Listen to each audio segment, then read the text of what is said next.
We're on to black. I'm gonna go to the bathroom again, chat, and I'll be right back, and we'll get through black.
Right, we're back.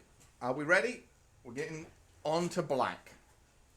So, our first black card is Abyssal Gorestalker. 6 mana for a 6/6. When it enters the battlefield, each player sacrifices 2 creatures. This is good. Again, there's a lot of creatures that do sacrifice. Each player sacrifices a creature or permanent or something when it comes into play. And they're almost always good because the person holding them is the one who gets to choose when they're played, unless they are like, if you are totally boned and this is your only creature you can play and your opponent has like 10 creatures, of course it's not going to make it a difference, because why would it? But if you're behind, your opponent has 2 creatures and you play this, then neither of you has anything. If you're ahead and you have 2 creatures and your opponent, or even if you're even, you have 2 creatures, your opponent has 2 creatures, you play this, you sacrifice the 2 lowest creatures, they sacrifice both of theirs, and you're still left with the biggest creature you had, which is probably this, which is a 6/6. If you have more creatures, you play this and sacrifice, 2 tokens that you don't give a shit about, and your opponent has to sacrifice something, probably that most of their board, and you have a 6/6. This card is good. This card is very good. It's very expensive, which is my only thing. It costs 6. But again, if limited is slow, than it has been. I mean, the white deck looked pretty aggressive, but if limited is slow enough that this card can be played, this card is good. So this is another one of the gods. So this is the Deepest Betrayal. I can't say the word. So 5 mana for a flying lifelink 4/4. Already this card is good. Outstanding. When it attacks, each opponent discards a card. For each opponent who can't, you draw a card. This is insane. Whenever an opponent discards a land card, you create a 1/1. This card is nuts. Return it and it becomes the land. For 3, transform it if a player has 1 or fewer cards in hand. Okay, so this isn't as good as the first 2 gods we saw, because getting it back is a pain, because your opponent can actively do something to stop you from getting it back. The first one was attack with 3 creatures, which again, I suppose your opponent can do something about, but in the white weenie looking deck that we saw that spawns tokens everywhere, you probably just have that. The blue one just comes back after 4 turns. This one, if your opponent is holding 2 cards in hand, they can prevent this from ever coming back. If they're just holding 2 lands. But you just play the front side of this as a flying lifelink 4/4. If your opponent doesn't immediately deal with it, they are screwed. You swing. They either discard a card and lose something valuable, discard a land and you get an extra back token, or they can't discard and you draw a card, and they're just done. I think this is another one. The gods are all, if you see, you pick, you play that color. It has got to be. This card is disgusting. Absolutely. Right, Acolyte of the name I couldn't say. Aklatzel. Aklatzel? I don't know. 3 mana for a 1/4. Sacrifice another creature or artifact. Each opponent loses 1 life and you gain 1 life. Yeah. These drain things It's always nice to have one. Like your opponent won't think about the problem about it being like nobody's going to target this with the removal. So it's a 1/4 blocker. And then if you keep doing it again and again and again, or getting attacks in or whatever, when your opponent gets to 5 life, suddenly they need to do something about this because you're killing them in 5 turns with just this, and it doesn't even have to attack. You do have to sacrifice creatures or artifacts, so we'll have to see how much of that you can make. But I mean, this guy's already talking about making bat tokens. We've already seen a bunch of map generation and a whole bunch of other things. Like, sacrificing a creature or artifact probably isn't too bad. And you can do it at instant speed, so you can do it on the block. Another chance. 3 mana, you may mill 2 cards, then return 2 creature cards from your graveyard to your hand. Cards like this are always fine. When they're good, they're great. When they're bad, they're useless. So I would say on average, they are fine. Like, am I super excited about picking this card? No. Does it probably win me a game? At least one.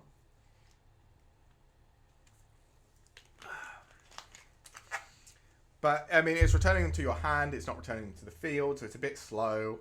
And, yeah, I mean, any returning creatures that are problems for your opponent, that were a problem for your opponent to deal with originally, is going to be good for you. But, again, it's not, it's not game-breaking or anything. Bitter Triumph. 2 mana for an instant as an additional cost to cast this spell, discard a card or pay 3 life, destroy target. Yeah. This is good. This is outstanding, actually. This is standard playable. Like, it just is. 2 mana, instant speed, destroy target creature or planeswalker with... I mean, it's not quite as good as destroy... actually, I think it might be. Because there's... currently in standard, there's destroy target creature, pay 2 life. Right? And this is creature or planeswalker for 1 extra. And there's a bunch of ways... There's ways in black to gain life, like Shield Rod, which is already one of the best cards in standard. This is good. This is great in limited and fantastic outside of limited. Like, limited is the only time when paying 3 life might actually be an issue. And this card is still great because it hits creatures or planeswalkers. I haven't even seen the planeswalkers, and this card's great.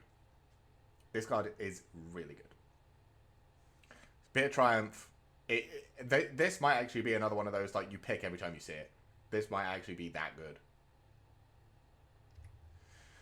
Bloodletter of Ixalan. Okay. 4 mana, triple black. Jesus, that's commitment to black. For a 2/4 flyer, if an opponent would lose life during your turn, they lose twice that much of... Well, excuse me?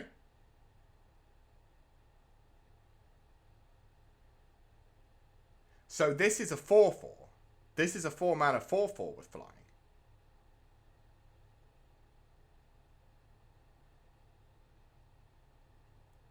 This is good. This is scary good as well. This is insane. Because it's only opponent. If an opponent would lose life during your turn.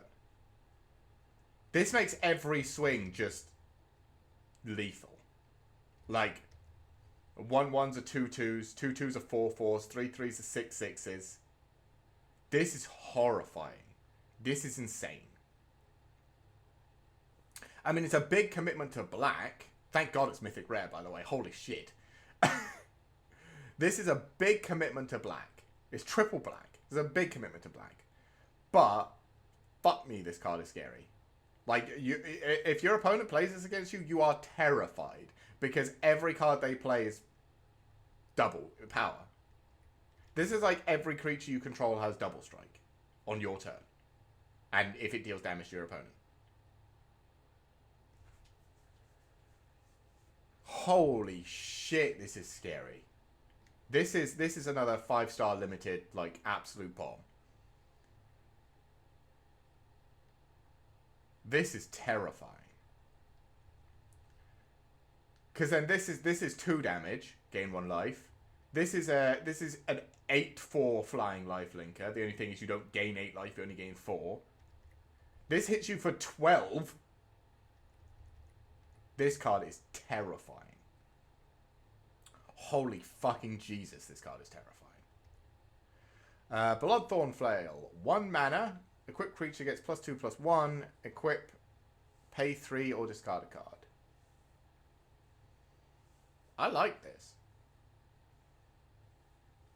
I like this a lot. This is, you just discard a card if, like, this gives you something to do with your spare lands if you don't need them. You just discard them and equip this to creatures and just batter people. I think this is really good. Imagine this on here as well. This goes to being a 4/5 and cracks you for 8. Holy shit. Fucking Jesus. Because you could play this for 4 and then just discard a card and equip this immediately, right? I mean, it doesn't have haste, so it couldn't attack, but this is... I think Bloodthorn Flail is probably one of the best equipments we've seen so far. Just because the discard a card to equip is just nothing in limited. You've probably got spare lands in hand, or cards you just have no use for. You just... yeah. Bringer of the Last Gift. 8 mana.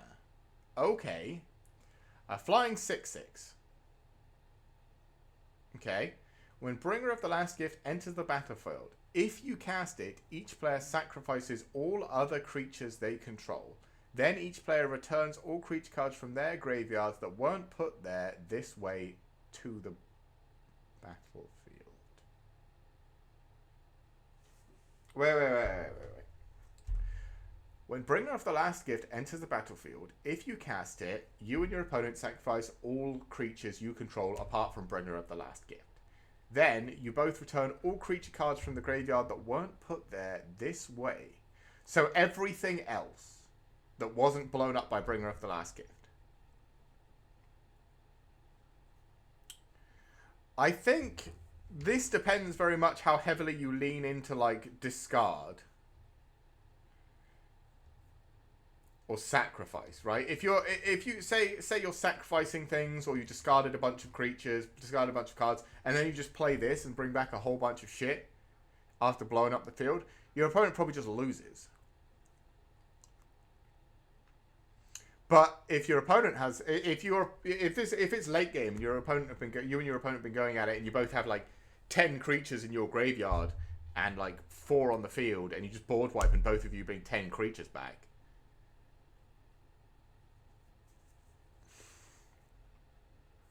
Because this doesn't count any creature that was put into the graveyard apart from the ones put on it on the turn it was played, right? Each player returns all creature cards from their graveyard that weren't put there this way to the battlefield. Yeah. So every other creature. So you have to make sure that your opponent doesn't have some absolute bombs in their graveyard they put there early on. Or you have to be sure you have a lot more. I mean, the graveyard is, you know, public knowledge. You can always have a look. But, I don't know. Again, this is one of those ones I don't think is actually... I think this is good, but I'm not sure it's absolutely game-breaking busted, because it affects both players. So your opponent's bringing back everything as well. So I don't know. Blood Rage Myconid. 4 mana for a 4/3. At the beginning of your step, if you descended this turn, create a 1/1 black fungus creature token with this creature can't block. This is fine. It's a dude that makes dudes. I like dude that makes dudes. Are you going to be descending every turn?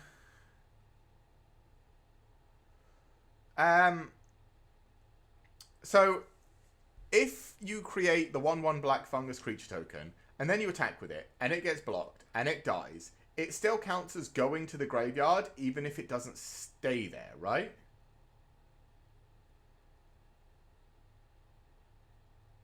Am I correct in that?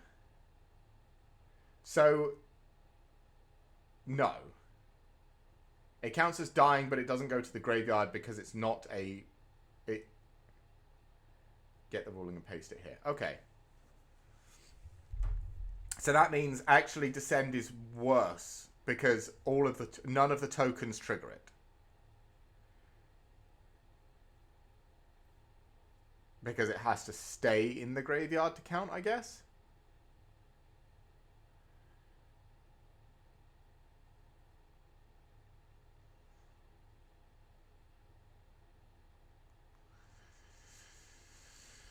But either way, this is a dude that makes dudes, so I like dude that makes dudes. I'd probably pick this card. Is it good? It's okay. It's not fantastic, but it's a dude that makes dudes. Canonized in Blood. Okay. 2 mana, enchant. Okay. A permanent card is an artifact, battle, creature, enchantment, land, or planeswalker card. Tokens are not cards, and while tokens are put into the graveyard before ceasing to exist, that action does not count as a player having descended. Ah. Okay, because they're not cards. Interesting.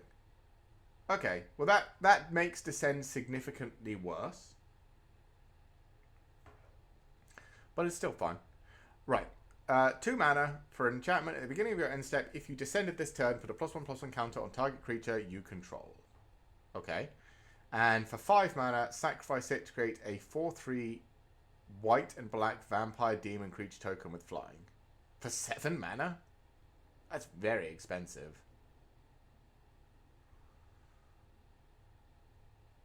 And you lose the effect because it's in your graveyard, so it wouldn't even trigger itself.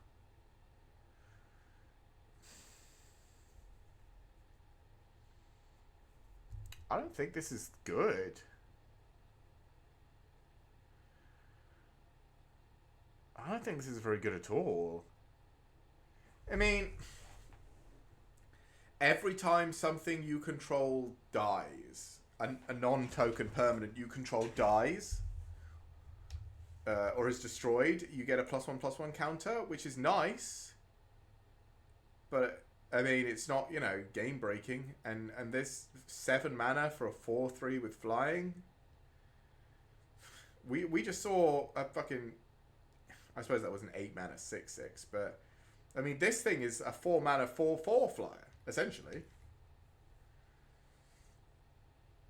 I think this is This is mid at best. Chupacabra Echo. 4 mana. Fathomless Descent. When it enters the battlefield, target creature an opponent controls gets -X/-X, where X is the number. This is good. This is a good card. I like this card. It's a 4 mana 3/2 that's removal. As long as you have enough cards in your graveyard. Which, I mean, seeing as black seems to be all about descend, you probably have from sacrificing or discarding. This is a good card.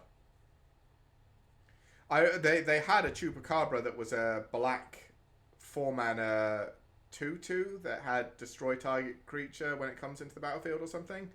So I guess this is just like, a version of that. This is good. This is a good card. This you definitely pick up if you're playing black and limited 100% every time. It's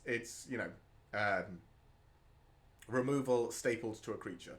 So it's fantastic. Corpses of the Lost. 3 mana. Skeletons you control have +1/+0 and have haste. When Corpses of the Lost enters the battlefield, create a 3/2 black. It's a 2/2, but it gets +1/+1 and haste. So a 3/2 black skeleton pirate creature token.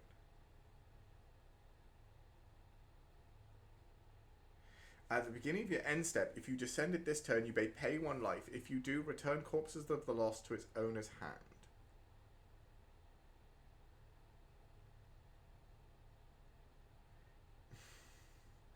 Okay, I see it is infinite dudes. But they're tokens. So they don't pay the descend cost themselves. And you have to pay 3 mana for it every turn. So this is, as long as you have stuff that dies, a non-token stuff that dies, a 3 mana 3/2 with haste every turn. And you have to pay 1 life for it. So I don't think this is very good. I can't see this being particularly good. It's slow.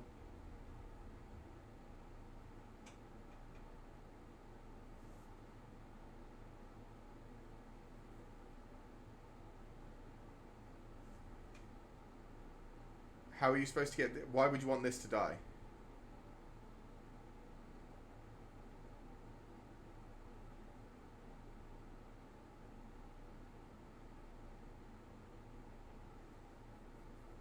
It says if you... at the beginning of your end step, if you descend it this turn, you may pay 1 life. If you do, return it to its owner's hand. Yeah, you return it from the battlefield. Because it needs to be on the battlefield for that to trigger, right? Because it's part of the card's effect. Which is what makes this bad. So this is, for 3 mana, make a 3/2 with haste. And if a non-token creature dies, return this to your hand, lose a life, so you can pay 3 mana to make a 3/2 again next turn. That's what this is. I don't think this is good.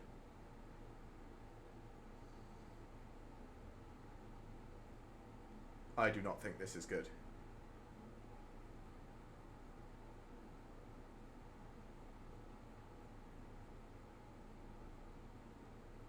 Nope. I think it's too slow.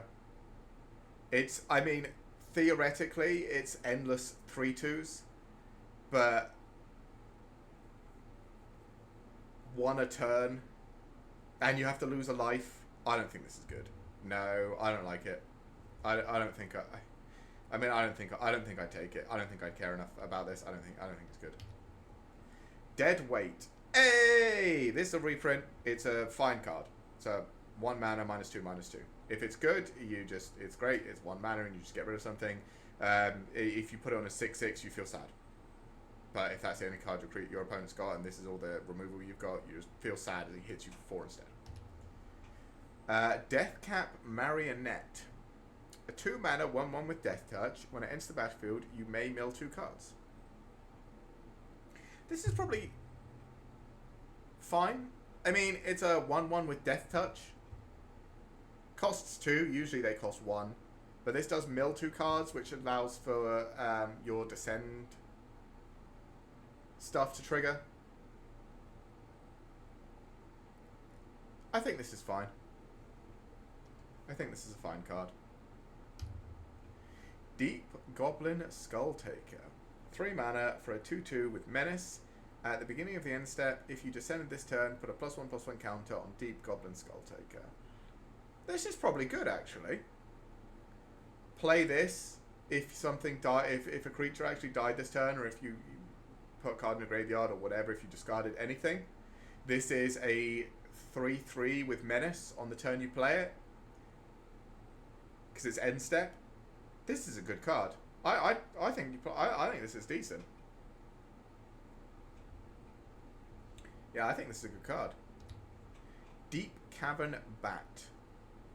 2 mana for a 1/1 flying lifelinker. Give me all the flyers. Give me all the 1/1. Actually, this is a 2 mana 1/1 flyer. This is a bit worse.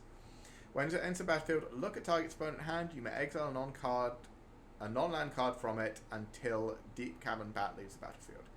Actually, I think you 100% play this card. 2 mana for a 1/1 flying lifelinker that's going to slowly ping your opponent, and also you get to see what's in their hand, so you have an idea of what they're playing, and you get to remove, something that might cause you a problem. This is a great little card. This is really nice for limited. Like, this is one of those, because usually the cards, like, look at your opponent's hand and get rid of something. They're instants or sorceries and you don't really care about them. This is good because it doesn't permanently remove it, so your opponent has a way to interact with it, but it gives you the information. And I mean, a flying lifelinker I will never be sad about. Defossilize. 5 mana, return target creature from graveyard to battlefield. It explores, then explores again. Okay. These cards are always mediocre at best. Well, what I want to say is, so these cards are always exactly the same. They either return an 8 mana creature that you discarded, like if you discard Bringer of the Last Gift, because black has a bunch of discard stuff, or Bloodletter, or, you know, Alkalots, the Deepest, Betrayal, any of these, and then bring them back for 5, and then they explore twice, and you've just got like a massive creature for less than what they usually, or less than or equal to what they would usually cost. Yeah. Okay, they all have one big land cycling dino, so there's definitely a big creature you could put. Okay, I'm going to say this thing is at least playable. Again, it's not... There's always one of these cards in the set, and it's never, you know, life-changing. But you will always get that one game where your opponent plays this on turn 5 and gets back an 8 or 9 mana creature from their graveyard that they discarded there on turn 1 that you weren't paying any attention to, and you just hit the concede button. That's just how it goes down. So, while I'm not a fan of these sort of cards, you can never count them out. They're always, you know, if you have the bomb or a big thing and an easy way to get it into the graveyard, which black obviously does because it's got a lot of discard.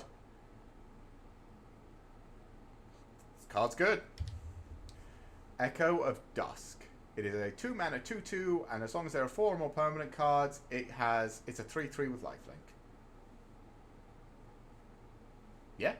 I think in black specifically, like blue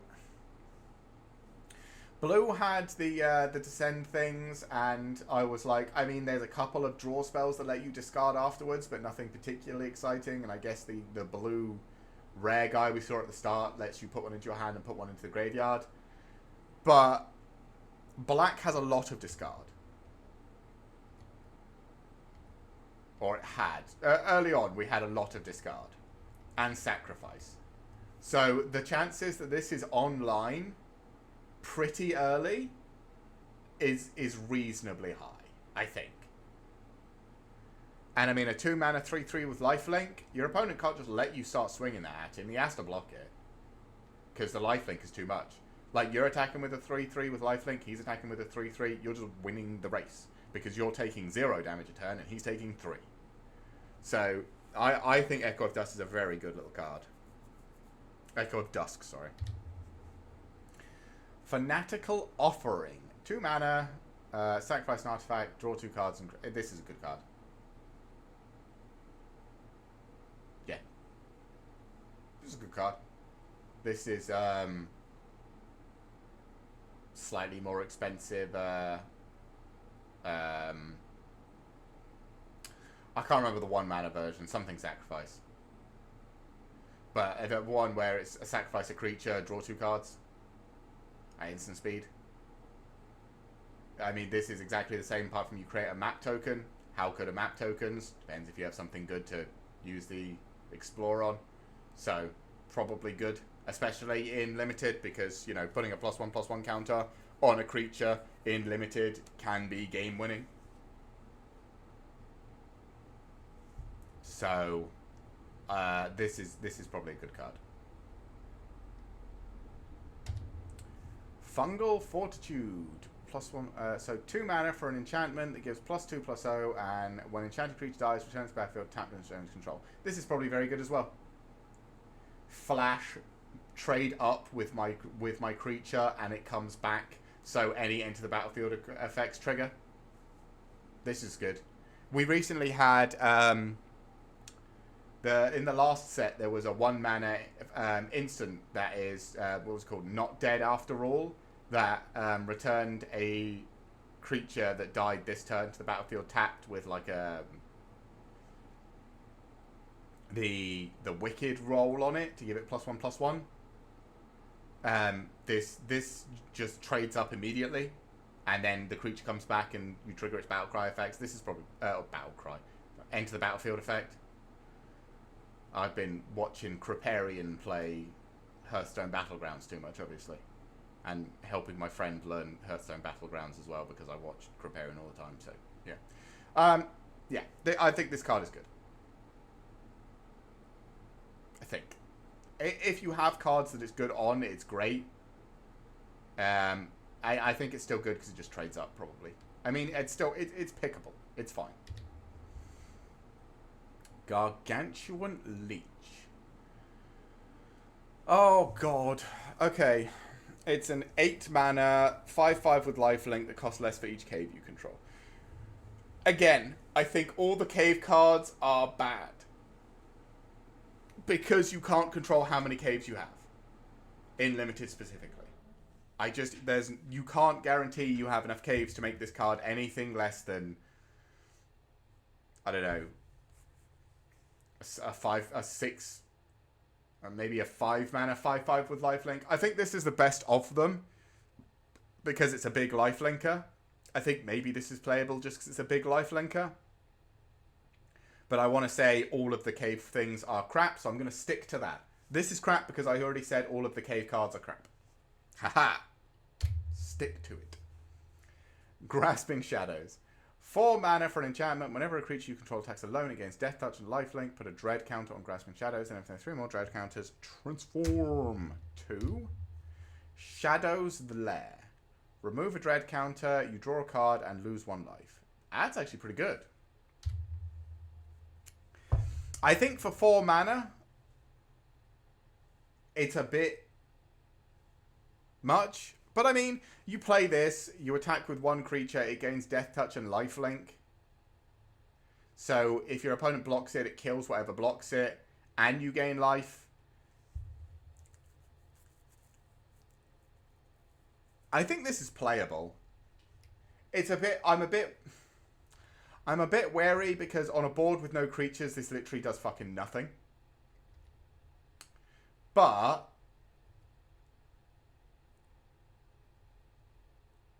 if you even have 1 creature, suddenly that creature is an unblockable lifelinker.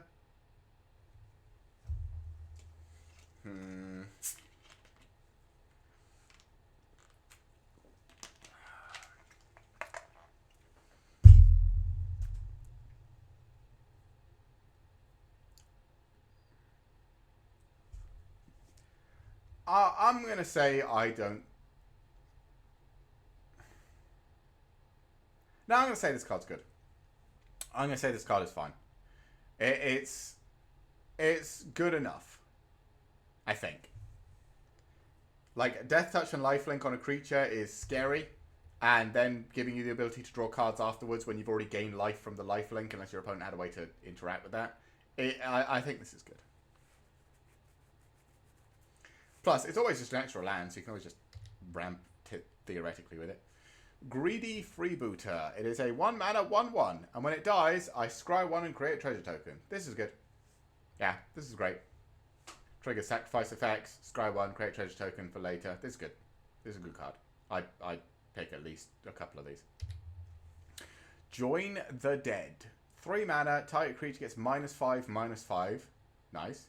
Descend, -10/-10. Jesus. Not quite Tragic Slip, but instant speed, -5/-5 is just... This is removal. This is a common removal in black. This is good. This is very good. You pick this whenever you get the chance, because it's either -5/-5, or if you've discarded / traded enough with your opponent, it's just remove anything in the game. But like -10/-10, unless your opponent has like hexproof or something like that, is just remove anything. So this is a good card. 100% this is a good card. Malicious Eclipse. 3 mana, all creatures get -2/-2. If a creature an opponent control would die this turn, exile it instead.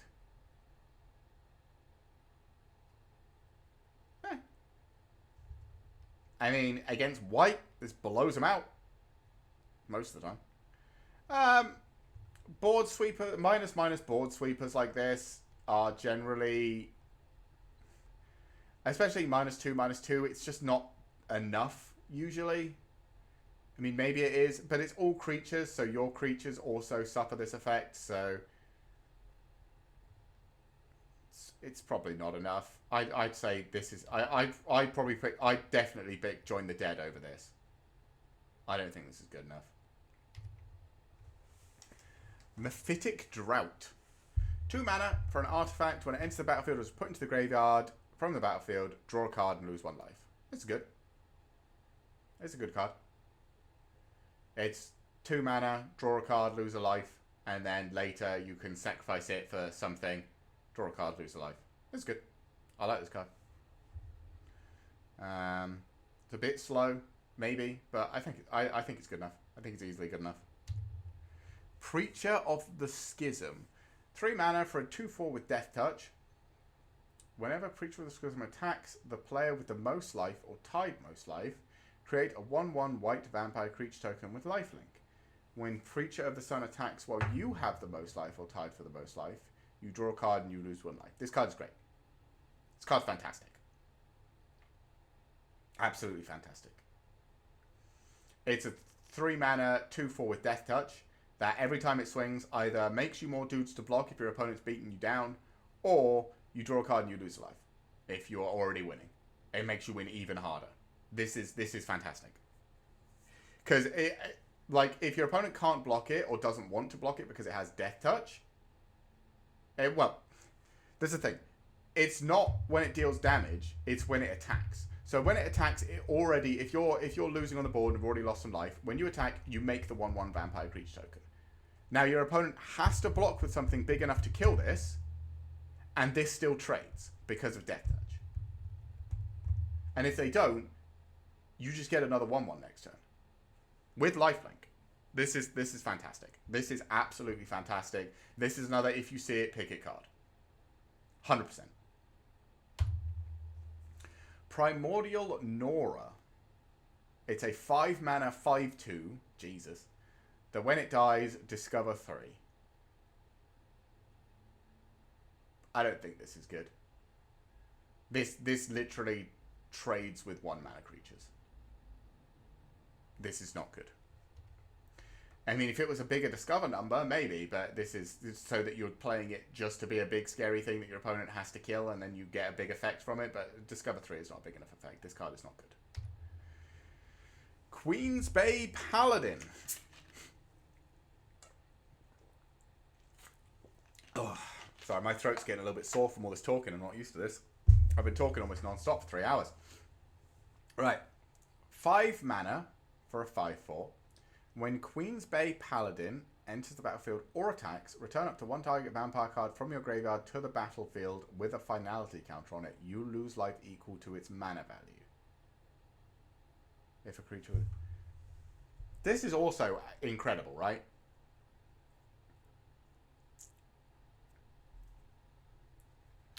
It's a 5/4 that comes back with something, with another thing from your graveyard, and then if your opponent doesn't kill it immediately, you can attack and summon another thing back from your graveyard. Like, you are losing life equal to its mana value, but a bunch of the vampires have had lifelink.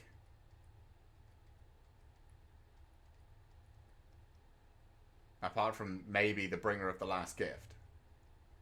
But I mean, this has lifelink if you have enough to send. This has life. Well, this makes vampire creature tokens with lifelink. I mean, I think this is another one you just pick. Pick and then build vampires.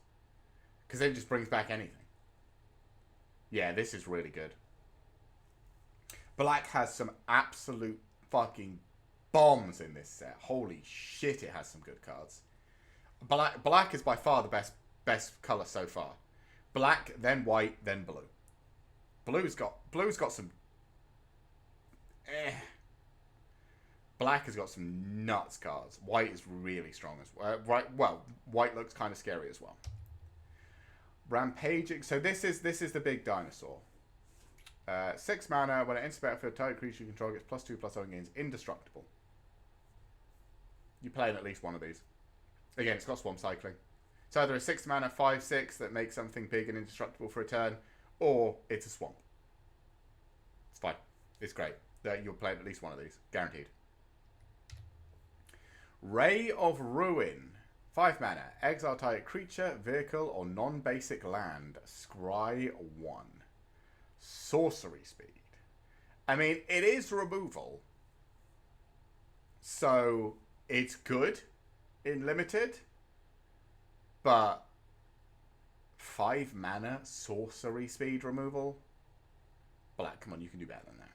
I mean, they already have. They have the 2 mana, pay 3 life or sacrifice something. But, I mean, you probably still take this, right? Just to have removal. Screaming Phantom. 3 mana for a 2/2 flyer. And whenever it attacks, you mill a card.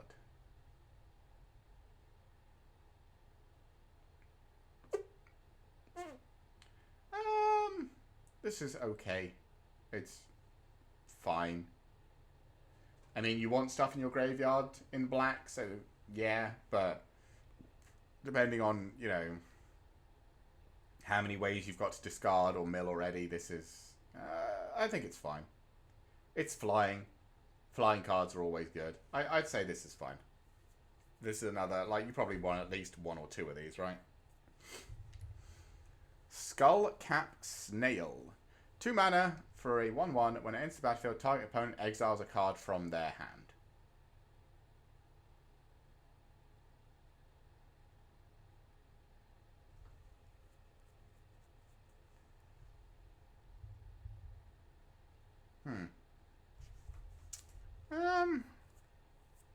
This is good.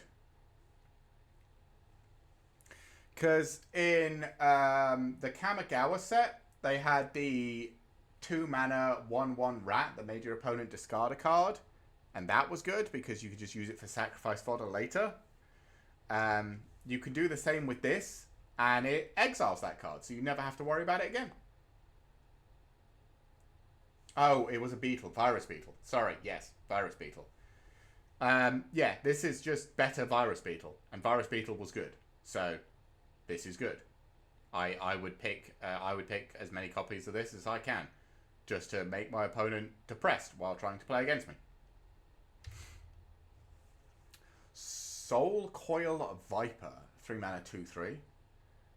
1 tap, sacrifice it. Return target creature card from your graveyard to the battlefield with a finality counter on it.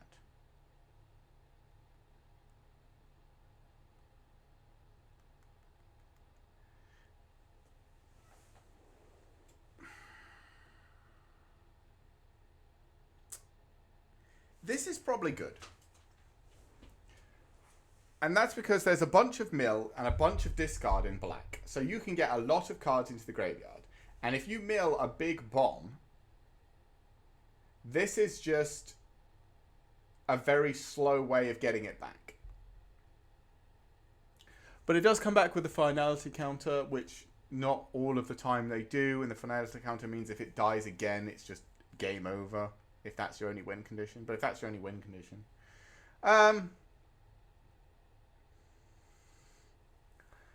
I think this is still good. Right? I mean, it's a 3 mana 2/3. Not great, not terrible. And then for 1, you just turn it into something, into whatever you want from your graveyard.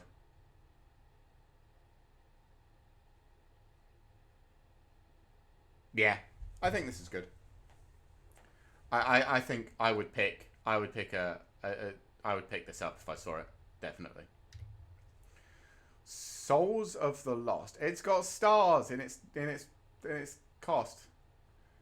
2 mana for as an additional cost to cast this permanent, to cast this spell, discard a card or sacrifice. Sure. Souls of the Lost power is equal to the number of permanent cards in your graveyard, and its toughness is equal to that plus 1.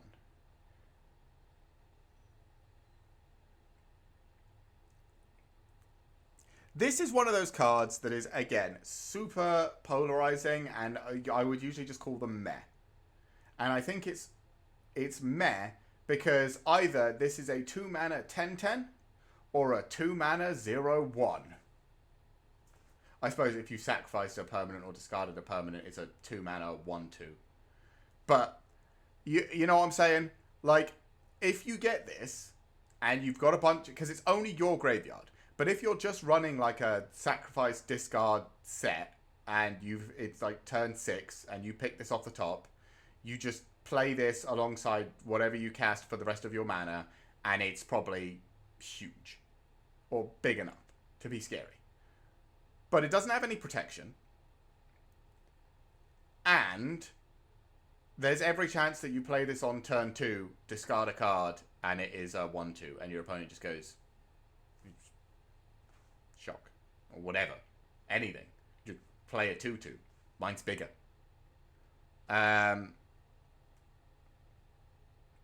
So I don't think your opponent has to deal with this until it's a problem, and when it's a problem, I mean, there's removal in the set that just gets rid of it. So I think you still pick this card unlimited. I think if I saw this card as a first pick, I'd probably still take it because it's just stats. But I don't think it's actually like nuts. I think it's fine. I think it's just okay.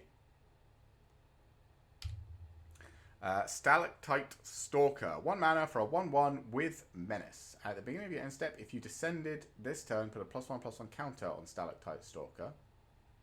Okay. 3 mana, sacrifice it, target creature gets -X/-X until end turn where X is its power. This is a good card. I like this card. Play this on turn 1 as a 1/1 with Menace. Turn 2, you start swinging with it. And start discarding stuff or playing stuff that makes you discard things, makes your opponent discard things, that you can sacrifice stuff to, and this just gets bigger and bigger and bigger and bigger. And then if your opponent tries to blow it up or play something that you literally have no answer to, you just boop and then kill something. I think this card is good. This card is very good. This is something I would first pick. 100%. Starving Revenant. 4 mana 4/4. I like it already. When Starving Revenant enters the battlefield, surveil 2, which is look at the top 2 cards and put them into your graveyard or leave them on top, if I remember correctly. Then for each card you put on top of your library, you draw a card and lose 2 life. Lose 3 life. Okay. Fair enough. Descend 8. Whenever you draw a card, if there are 8 or more permanent cards in your graveyard, target opponent loses 1 life and you gain 1 life.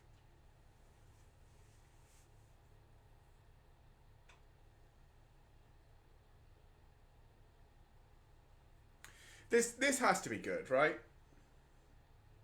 Just has to be. It's a 4 mana 4/4 that lets you draw 2. And if you can get to descend 8, which in black you probably can pretty sharpish, it starts draining your opponent every time you draw a card. This card is good. This card is really good. This is another, if you're in black, you just take it. 100%. Or if this is your first pick, you pick this and you stay in black. This is really good. This is very good. Black has had 4 or 5 cards that I'm like, this card is really good. Because even just, like, this is just, by itself, with nothing else, a 4 mana 4/4 that draws 2 cards. You do lose 6 life if you draw 2 cards, I have to admit. But, like I said, there's a bunch of lifelink stuff. And you probably put permanent cards into your graveyard to try and trigger the descend. I think this card is this is another. Black has got some absolute fucking A-tier cards. Stinging Cave Crawler.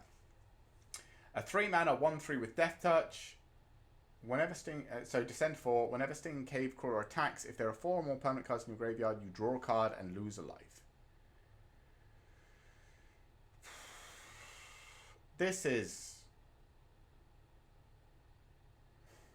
okay, because so it's a 3 mana 1/3 with Death Touch, so your opponent's probably not blocking it.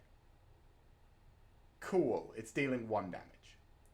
If you're keeping it on the defense, great, it probably blocks and kills, or it does block and kill anything, but you're not getting the effect from the descent trigger. The descent trigger is whenever it attacks.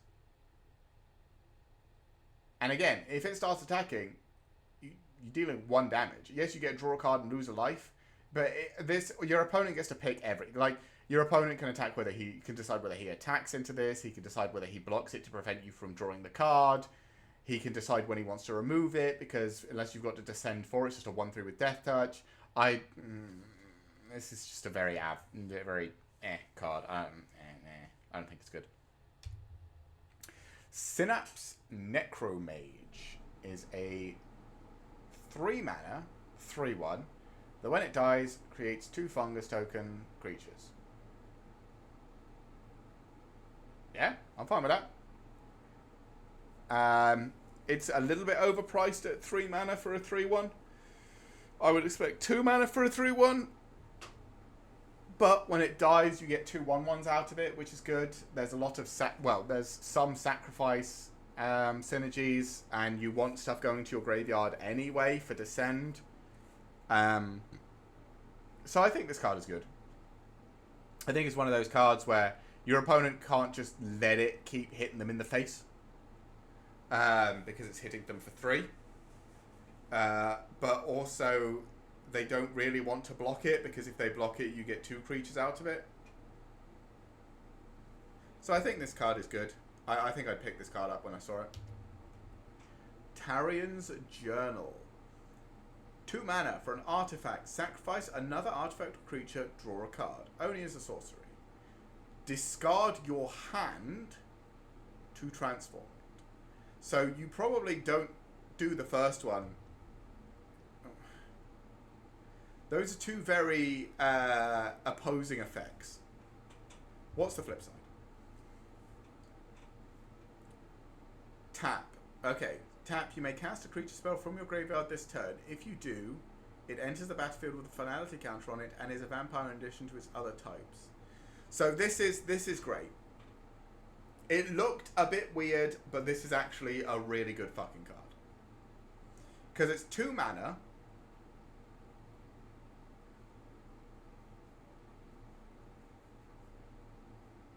And then you probably just sit on it and don't do anything until you've spent most of your hand. Actually, no. Honestly, you could probably just, the following turn, 2 tap it, discard your hand. Because if you play it to play a land on turn 1, play a land on turn 2, play this. Play a land on turn 3, trigger this, you're discarding, what, like 5 cards? And transforming this, and you have 4 lands, because this counts as a land if you need it, for cards off the top. And if you don't need cards off the top, you could just tap this, and you still have 3 mana to cast stuff from your graveyard. All the stuff you discarded. Like, there's a world where you just discard 5 3 or less costs cards, and just start playing from your graveyard instead of your deck while you fill your hand up for 5 turns, right? I think this card is really good.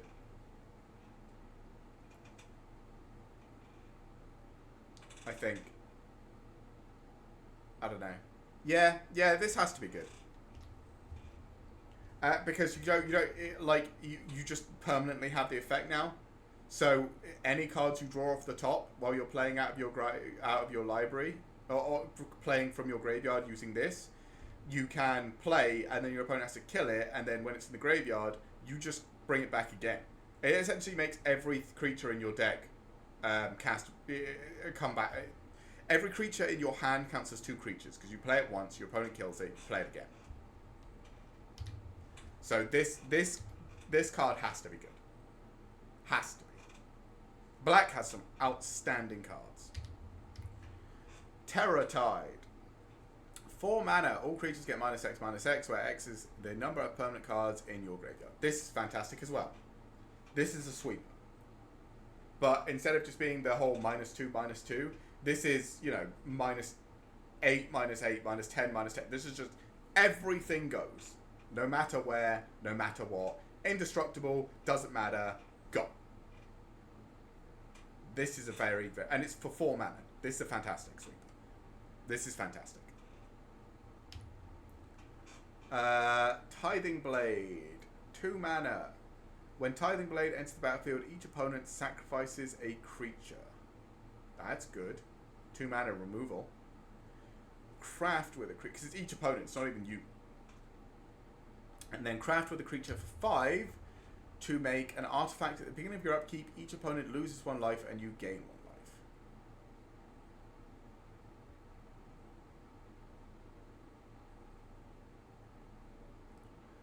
That's very minor for 5. And you have to craft with a creature? I suppose there's definitely going to be creature cards in your graveyard. You're definitely doing this with cards from your graveyard, right? Is this good? I don't think it's great. I think it's fine because the front side is removal, but your opponent gets to choose, so there's a chance it's not good removal. And this side is very mediocre at best. Like, drain a life every upkeep? Sure. But that's still 20 turns before you kill your opponent if you don't have anything else. I mean, it is kind of like uninteractable drain unless they've got ways to destroy artifacts, but...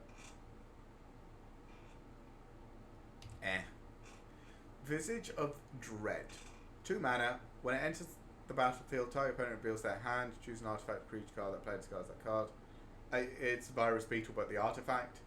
Craft with 2 creatures. So you have to discard 2 creatures from your graveyard for this.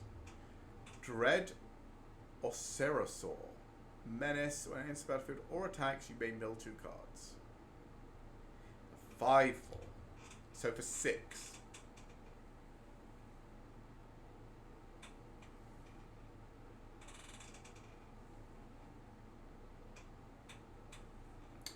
I think this is good.